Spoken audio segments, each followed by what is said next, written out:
ربه أن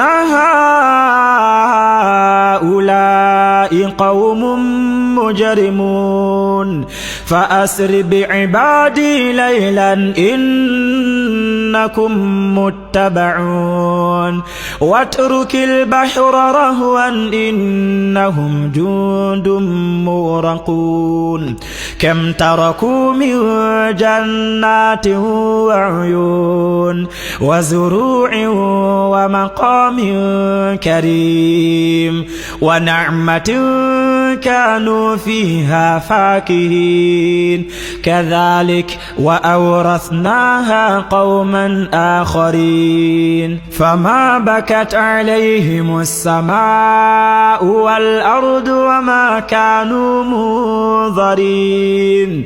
ولقد نجينا بني إسرائيل من العذاب المهين